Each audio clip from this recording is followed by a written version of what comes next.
So yun nga no, dahil sa 3 days to go ay magbabago na ang hitsura nitong kalye na to, kalsada or itong coastal road natin dito sa Davao City Junction to, gawa nung madadaanan natin ng mga sasakyan, ng mga private vehicles from south part of Davao papunta dito sa downtown area. So ang mangyayari ngayon, ang gagawin natin is try nating i-explore doon sa may unahan pa nang makuha ho natin yung rare footage or rare view sa lugar, no, kung saan na makapag-vlog ho tayo na ang pawang mga tao lamang ang mga andito at wala kang makikita mga wheels, mga 4-wheel vehicles, mga motor.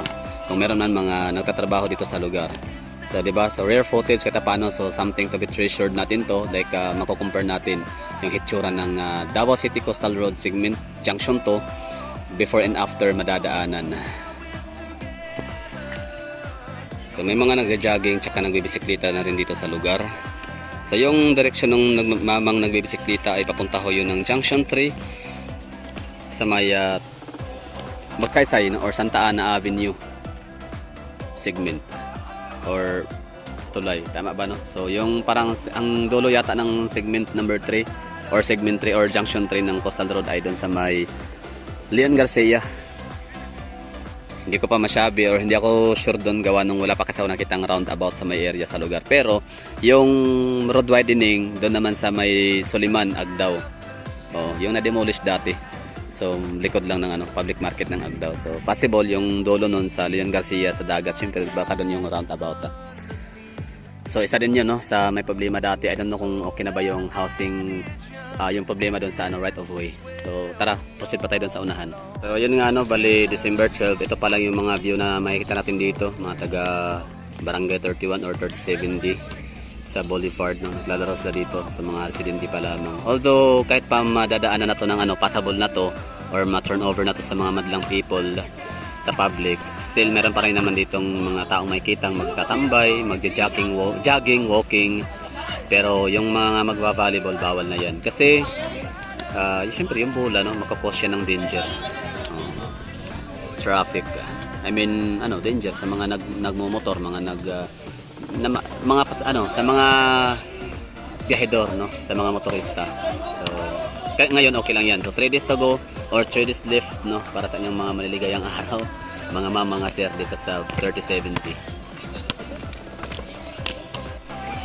So dito tayo nakatayo sa may Mabini yata to dito, Mabini Boulevard. Ito yun, no. And so ang kalsada na yan, pag didiretsuhin mo yan, Mabini Extension. Ito naman direksyon papuntang south part of Davao.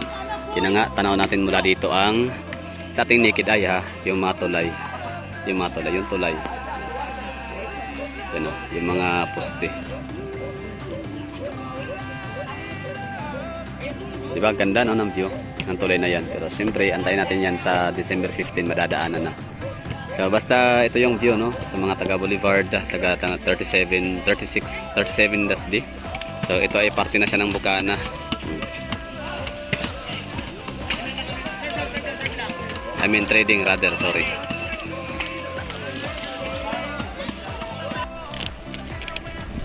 So itong ating direction ay papuntang ulit pa rin, still going to Bukana Bridge, south part of Davao. So ito na yung trading area, tulay ng trading. Diba? Sa ngayon marami mo ng mga tao dito na tumatambay. Although ganun pa rin naman kahit pa madadaanan na to dito ng mga sasakyan. Kasi meron naman siyang designated area or space para sa mga maglalakad, mga pedestrians, na mga magja-jogging, walking for recreational purposes. Hindi lang siya pang divert ng mga ruta at pampabilis ng biyahe. Kundi na rin siya para sa mga tao na rin. Gusto magpahangin, pahinga, mag-jogging, walking for mental health and for physical fitness purposes. Oh, may pailaw pala tong tulay, Yan, umiilaw siya pula. Hindi nga lang masyadong kita ng ating camera kasi ang camera natin ay outdated na siya and antiquated.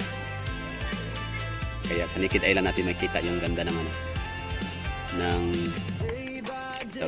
tulay na pailaw. Okay, rare footage to before and after. Before mabuksan ang kalsada junction to sa Coastal Road. And makita naman natin yan after yung difference, no, kapag may dumadaan ng mga sasakyan. So para sa akin parang paboro na, malungkot ito sa parte ng mga taga rito kasi hindi na nga sila makapag langhap ng preskong hangin. Sabagay, every Sunday naman meron naman tayong 1 oras o 2 oras yata na 2 oras yata, 1 or at least 1 hour or 2 hours na no car policy sa Coastal Road, giving way sa mga gustong mag-jogging, walking. So habang may konting liwanag pa, oh, daming bubog dito, no. Isa to sa rason bakit ito pinagbawal minsan, no. Minsan itong pinagbawalan ang mga taga rito na tumambay sa Coastal Road or pumasok, gawa nung mga nag-aaway, nagrarayot ng mga kabataan, tripping kasi, no. Iba talaga tripping ng mga ganyang edad. Mga elementary or high school, mga ganggang. May mga bote o bubog ng bote. So good luck sa mga nagbibisikleta dito, good luck sa mga nagmumotor, maaaring ma-flat tire ang mga dadaan dito sa mga gatong panahon. Pero syempre bago pa to bubuksan ngayong December 15, dilinisan na to ng mga natin dito, mga in charge. Tatanggalin na tong mga bubog.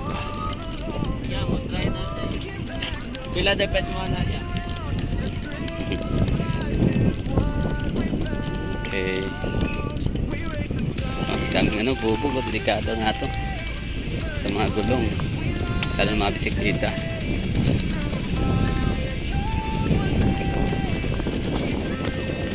So dito tayo sa bandang Trading pa rin, Trading Boulevard. Yan ang mga bahayan.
Alright, Barangay Bukana.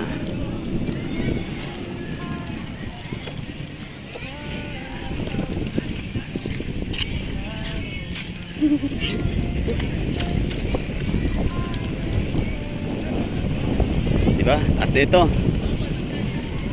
Pero syempre, hindi na tayo makakadiretso pa doon sa unahan, gawa nung may nagbabantay, no? Bawal yata ang pumasok doon, syempre. Not unless ikaw ay kasama sa nagtatrabaho.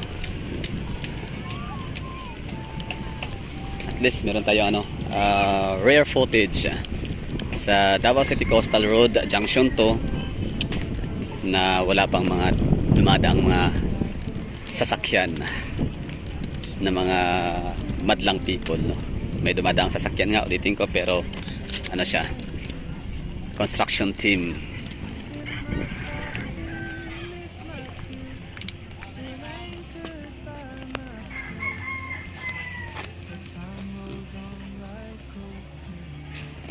So pinakahuling lugar, party portion na may nakikita tayong mga taong tumatambay ay dito.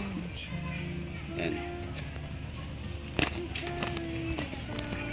So ito na yung pinaka, hindi man siya dulo, pero ito na yung pinakamalayong mapupuntahan natin, may explore.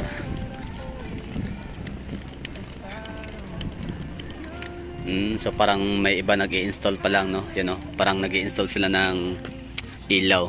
Ano yan? Neon lights. Ano pa tawag dyan? Sodium light.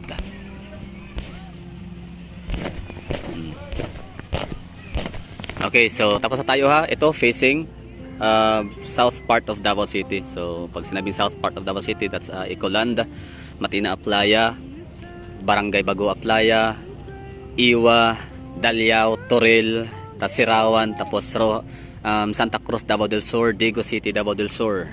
Tapos dito naman na area, Sarangani Province. May nagbibinta pa ng mani, balot, chichirya, crackers.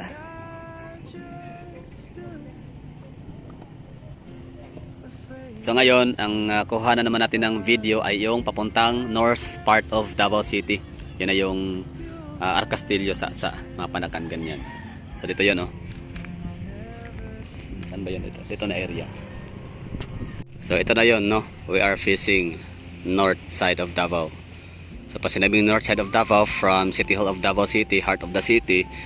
So sa may, pag makalagpas ka na ng Rojas Avenue, yan ang north, papuntang north na yan, north direction of Davao City. So that's Arcastillo, tapos Sasa, Lanang, Sasa, tapos papuntang mga Buhangin area, Panakan, Lasang, Bunawan, Tibungko, Mikos-Mikos na Panabo City, Tagum City, Carmen, Davao del Norte, Santo Tomas, Davao del Norte. So yun yung mga northern part of Davao. Tapos mga taga northeast of Davao naman, yun yung mga Davao Oriental. And of course, isama na natin yung Surigao del Sur and Agusan del Sur, Caraga region. So ito yung direction ho natin. So asan yung parte yung papuntang Manila? So dito yon, Luzon, yung mga ganyang area. Tapos ito naman, meron dito sa Amal? Yun na nga, northeast of Davao. Pero maaaring mali ha, pakiano nyo lang ako dyan, correct nyo lang ako para sa ating geography subject. So maaaring bagsak ako dun. So ito naman ang Dagat Silibis. Hindi, siya open sea, Pacific Ocean,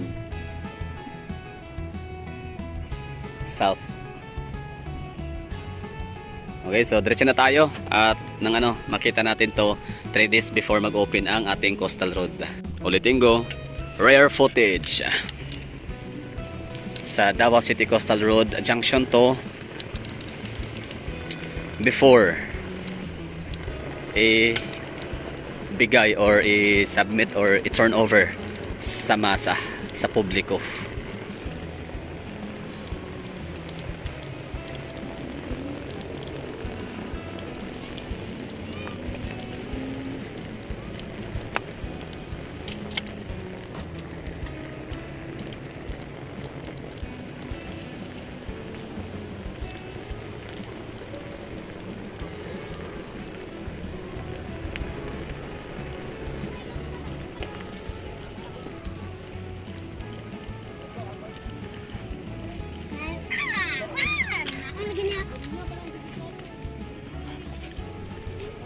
Vlogger na ba ang tanan? Ay vlog, welcome to my guys.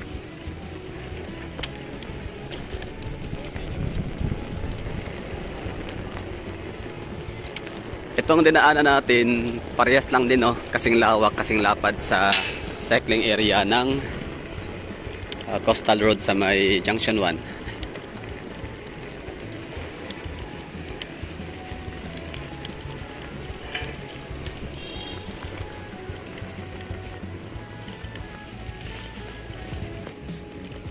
Vlog. Mani at balot.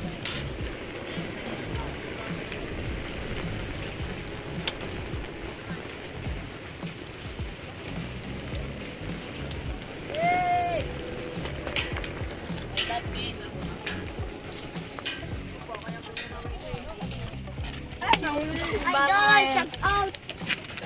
Papa jump out.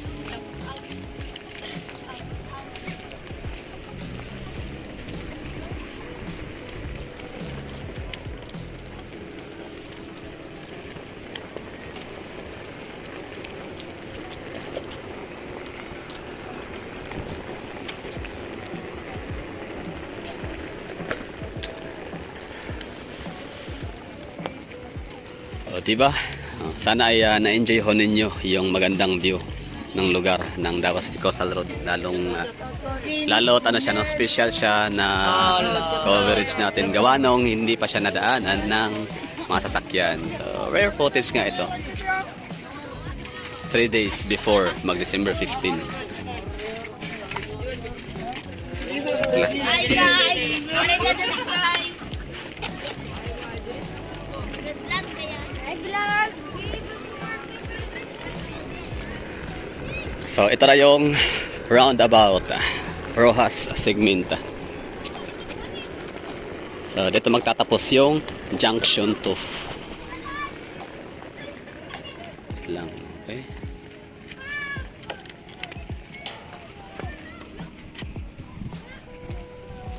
So roundabout ha sa unahan, roundabout or rotonda, kung saan dyan matatapos ang junction 2 ng Davao City Coastal Road. At kapag idediretso naman natin tuloy-tuloy sa kabilang portion or kabilang parte ng Coastal Road lagpas sa roundabout, ay junction 3 na siya.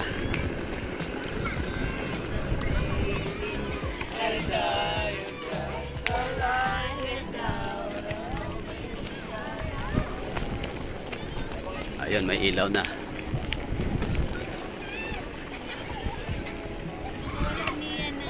So, try natin i-explore konti.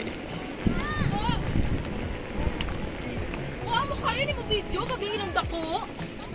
Galing!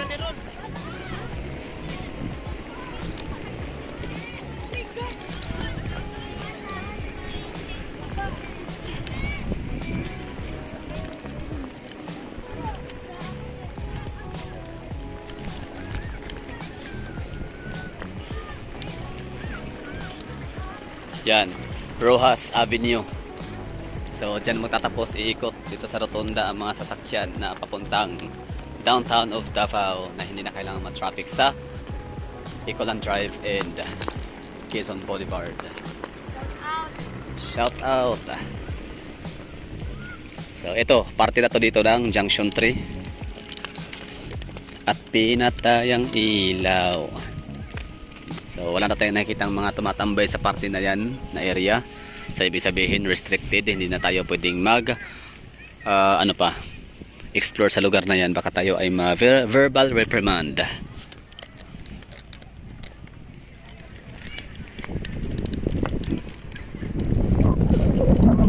So yun ay papuntang Ramon Magsaysay Park and Santa Ana. Yan. Shout out mga batang Bangkirohan, kalayo nabtan. Okay. Kalayo na nagnaabtan, Bangkirohan. So yun the journey of our vlog for today's video ends here. Thank you for watching.